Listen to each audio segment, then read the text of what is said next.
Hello, my friends, and thank you for joining me for this issue of Rise Over Run, your monthly reminder to spend some time on the rise, growing your business, over the run, running your business. Today, let's talk about things we are bad at. As a small business owner, sometimes you have to do things for your business that are just not things that you excel at. I'm pretty sure you all know what I mean. For example, many small business owners started a business doing something that they do excel at: baking, building, jewelry making, that sort of thing, without having a solid background in running a business or putting together financials. But, lo and behold, once you start that business, you end up with what seems like an endless list of tasks that have literally nothing to do with the thing you are really good at.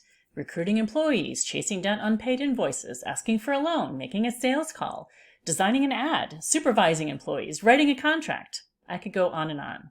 I bet you could come up with an extensive list of necessary tasks for your business that are not things you know how to do instinctively, or things you were trained to do before you started your business. So let's talk a little bit about that. I'm a fan of the book The Big Leap by Gay Hendricks. In the book, the author talks about the different types of work we do and has us put them into 4 zones. Ideally, the thing we are doing as our business, the thing that actually makes us money, is in one of 2 of these zones. The first zone is your zone of excellence. This is something that you, excel at. You do a better job than most. Most people make a living in their zone of excellence. People notice, wow, you really know your way around that pie crust, air conditioning vent, drafting software, fill in the blank. The other possibility is that your main work is in your zone of genius. This is even better than your zone of excellence. In this zone, not only are you way better than most at this task, but you also love doing it so much that time passes by quickly. You think, I can't believe someone is paying me to do this thing that I love so much and comes so naturally to me.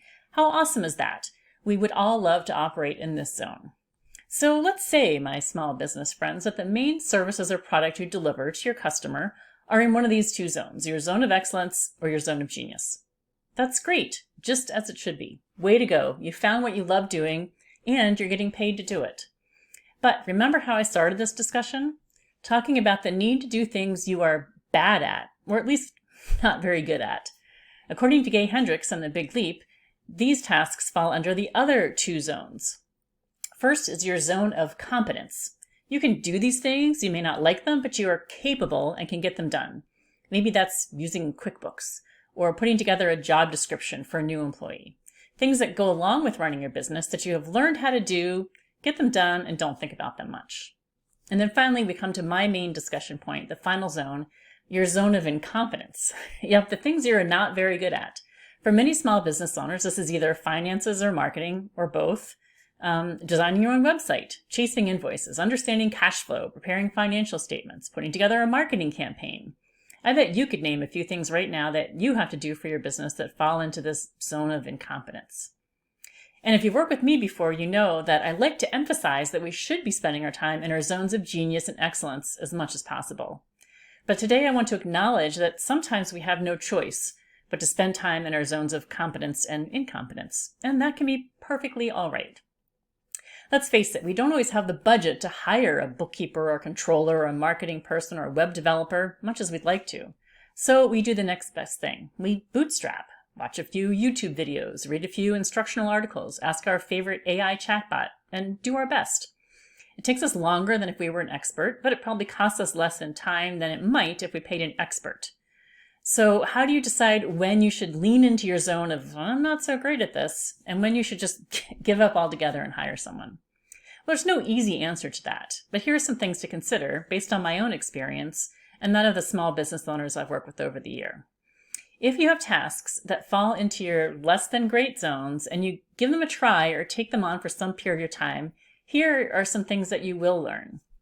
You know better what you want or don't want from an expert based on what you learned doing it on your own. You know better how much it's worth to you to have someone do that thing. You hopefully know that your time is better spent elsewhere, and that means you can be off doing your genius thing and making money that can help you pay someone to do their genius thing that is definitely not yours. And you might learn also that you can graduate from being incompetent to competent to perhaps even excellent at those things. And over time, that could be a huge benefit to your business. Bear in mind that very often your first hires are people you hire to make money for you. That means they are doing the thing that you started your business to do. clean houses, fix the toilet, plant bushes, bake pies, etc. And then you are stuck with the things that don't make money but are necessary: invoicing, HR, finances, marketing, sales. So perhaps learning how to do some of those business-focused things ends up being not only important, but ultimately also a time saver or a great education to help you become a more well-rounded business owner. So let me leave you with 3 practical ways to think about working in your less than great zones without guilt, shame, or pretending you have to be good at everything. First, be honest about what the task is actually costing you, not just in dollars, but in time, energy, and mental load. If something takes you 3 frustrating hours and drains you for the rest of the day, then that's a real cost, even if you're not paying cash for it yet. Second, use doing it yourself as a learning phase, not a life sentence. Trying something in your zone of incompetence can be incredibly useful for a while. It helps you understand what good looks like, what questions to ask people, and what you don't want. But it doesn't mean you're signing up to do it forever. And third, regularly ask yourself this question: is this task helping me move the business forward or just keeping it running? There's a difference. And as your business grows, you will have to grow into some new responsibilities as a business owner in order to stay in business. That includes things like hiring, firing, marketing, sales, financial analysis, and more. So think about which areas you should work on to move them at least into your zone of excellence, and which areas you can realistically outsource or delegate. Here's the bottom line. Running a small business will always require doing some things you're not great at. That's normal. That's reality. But the goal isn't to become excellent at everything. It's to be intentional about where your time goes and how to slowly, steadily shift more of it towards your zone of excellence and your zone of genius. That's where your business grows. And ultimately, that's where you enjoy it a whole lot more.